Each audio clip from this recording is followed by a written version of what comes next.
L'étudiant poursuivra cette grève de la faim. Sympa le lapsus, pas vrai? Grève de la faim à Sciences Po. Oui, je sais, c'est du grand n'importe quoi. Rima Hassan nous dit il est temps de rendre des comptes sur vos partenariats, hein.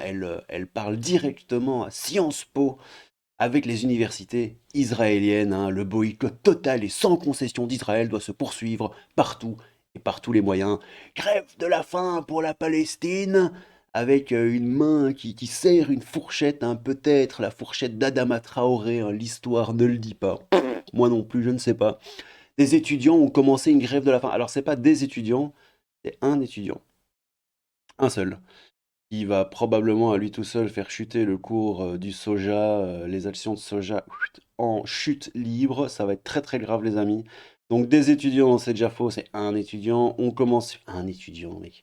On commençait grève de la faim, jusqu'à ce que Sciences Po s'engage à tenir un vote non anonymisé au Conseil de l'Institut pour enquêter sur leur partenariat avec des universités violant le droit international et les droits humains. Ils veulent faire des enquêtes en fait sur les universités israéliennes qui sont en partenariat avec Sciences Po.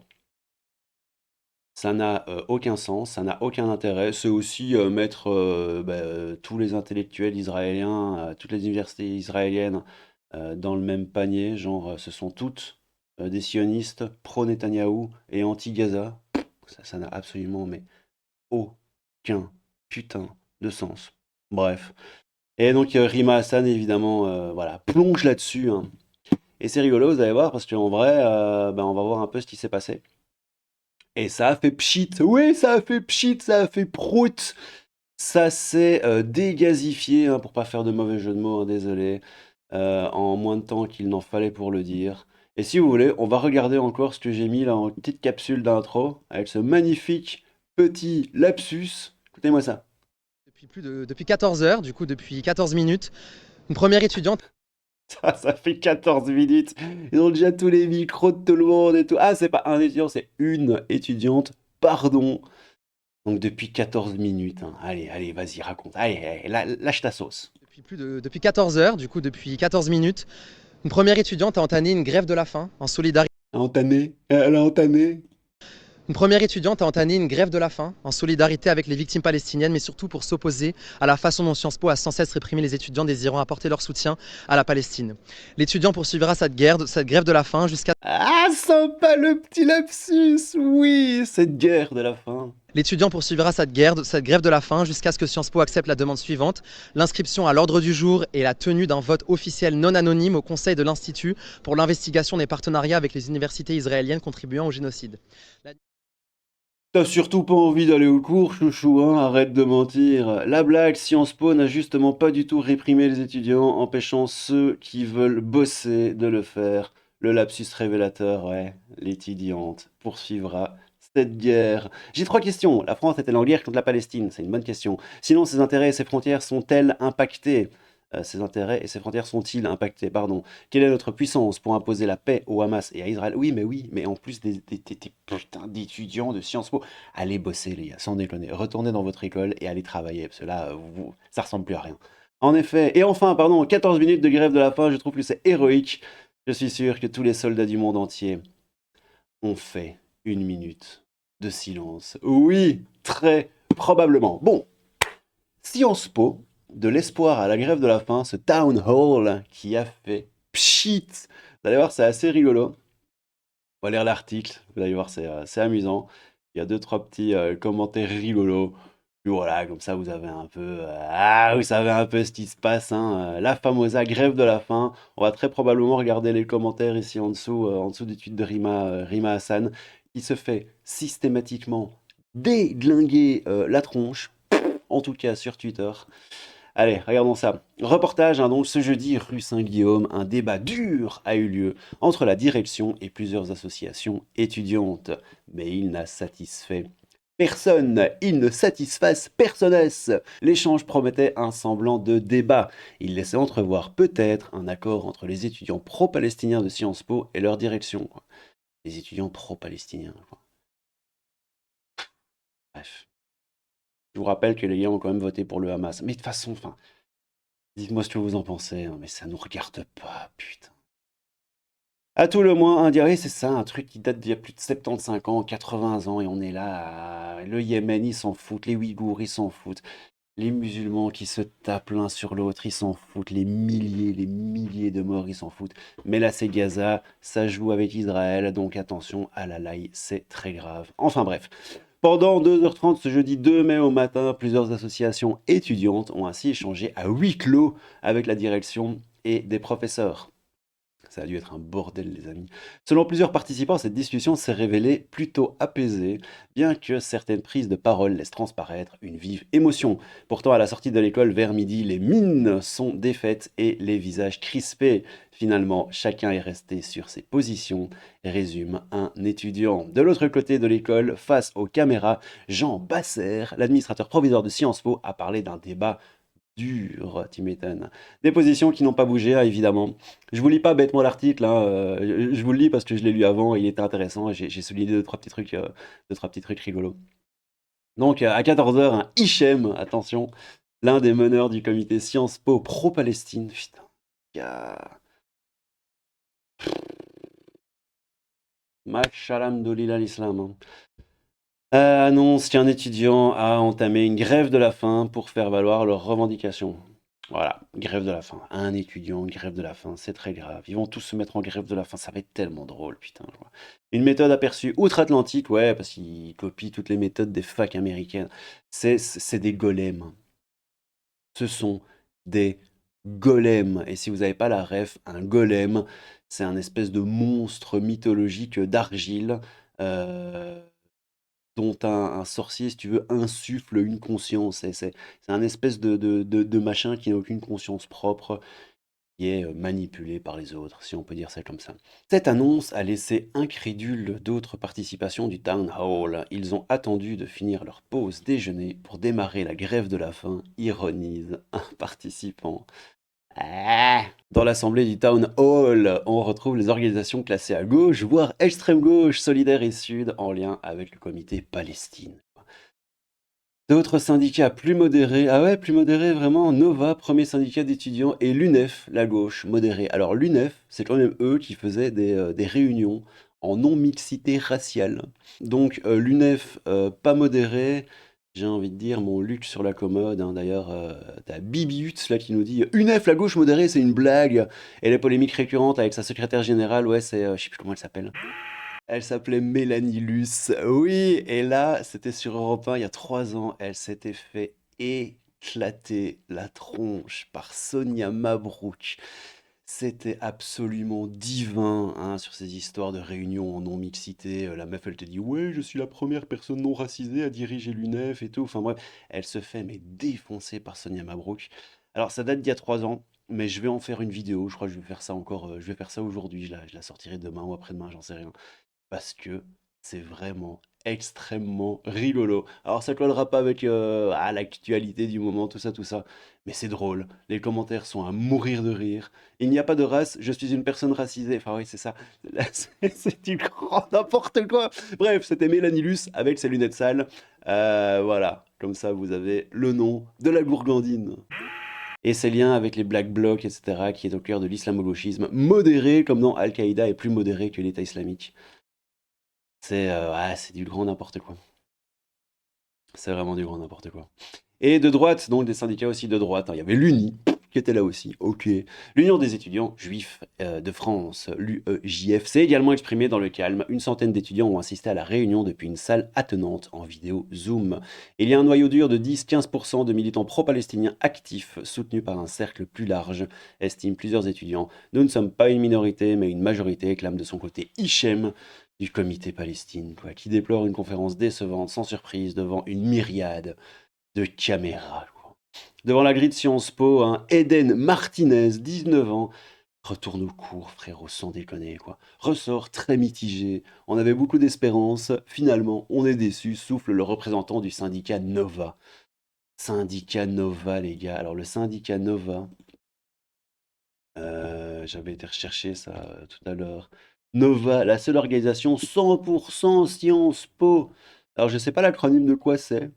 nouvelle organisation de valeurs alter-juives ou alter-palestiniennes, je ne sais pas.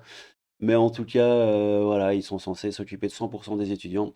À mon avis, ce n'est pas le cas. Bref, la politique de l'administration n'est pas claire. Pierre, 22 ans, oui, Pierre, Pierrot, mon petit Pierrot, un étudiant en affaires politiques, aimerait que la direction ait un discours plus affirmé sur ce qu'il se passe à Gaza. Mais les gars, qu'est-ce qu'on en a à foutre, quoi, sans déconner. Vous êtes dingue, hein. Vous êtes réellement dingue. Encore une fois, hein, je vais vous lâcher l'exemple du le Yémen, vous vous en battez les steaks. Les Ouïghours, vous vous en battez les steaks, hein, ce qui se passe entre eux, hein, les petites guerres musulmanes, vous vous en battez les steaks. Mais là, il y a Israël dans l'équation. Donc voilà. Moi, encore une fois, hein, je vous dis, hein, je suis loin d'être pro-Hamas et je suis loin de sucer Israël, hein. Mais vous êtes. Bon, moi, je trouve que vous êtes absolument ridicule. Mais bon, bref, encore une fois. Faites votre petite grève de la faim, amusez-vous, hein. De toute façon, vous avez que ça à foutre, hein. Vous vous faites chier. Vous faites réellement. Vous vous embêtez. Et à mon avis, les cours ont l'air de vous embêter aussi prodigieusement. Et vous êtes là à faire vos petits trucs, là. C'est absolument ridicule. Donc Pierre, 22 ans, machin, direction un discours plus affirmé sur ce qu'il se passe à Gaza, hein. Sur la moindre prise de position, l'administrateur semble marcher sur des œufs, comme s'il était sous pression, tu m'étonnes. Je ne me retrouve pas vraiment des deux côtés. Alors là, c'est amusant parce que le partenariat de Sciences Po avec des universités israéliennes, c'est ce que je vous disais en intro.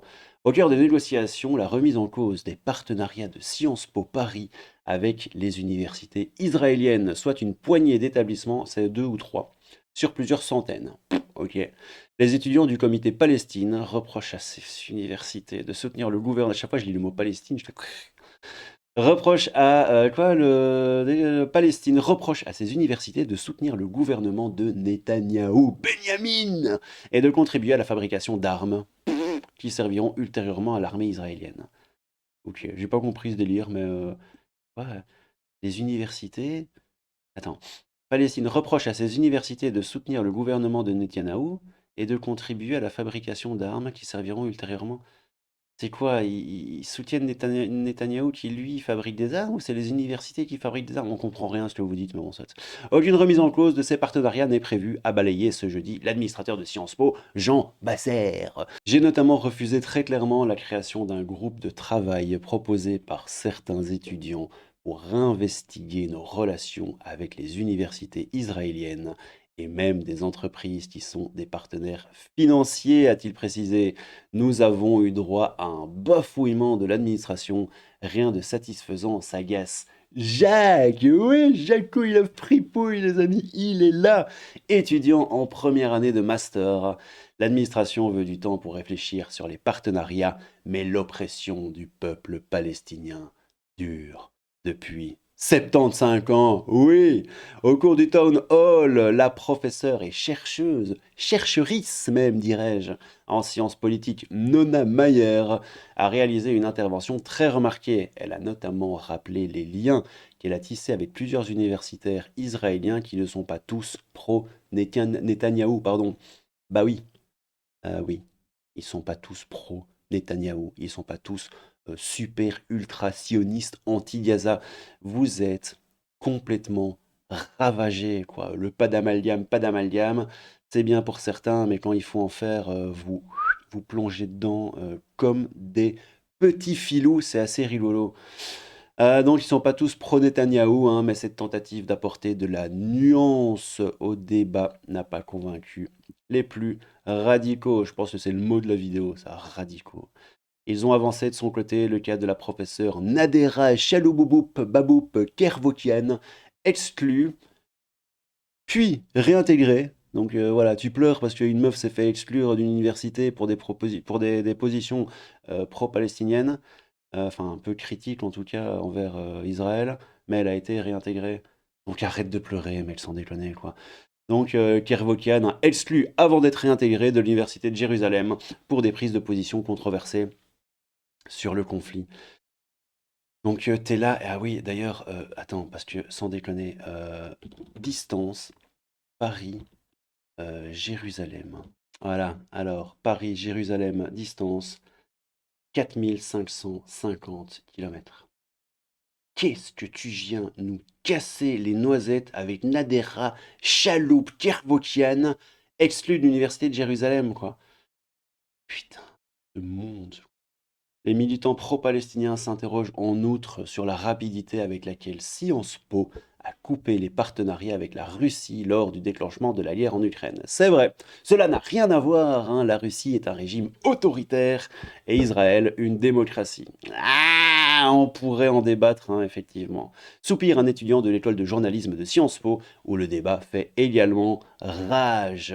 J'aimerais que le comité Palestine se désolidarise des propos antisémites qui ont été tenus et parlent des otages, mais ils ne le font jamais, déplore-t-il. Selon nos informations, une enquête administrative a été ouverte par l'administration de Sciences Po à la suite d'un signalement pour d'éventuels propos antisémites tenus sur un groupe Messenger.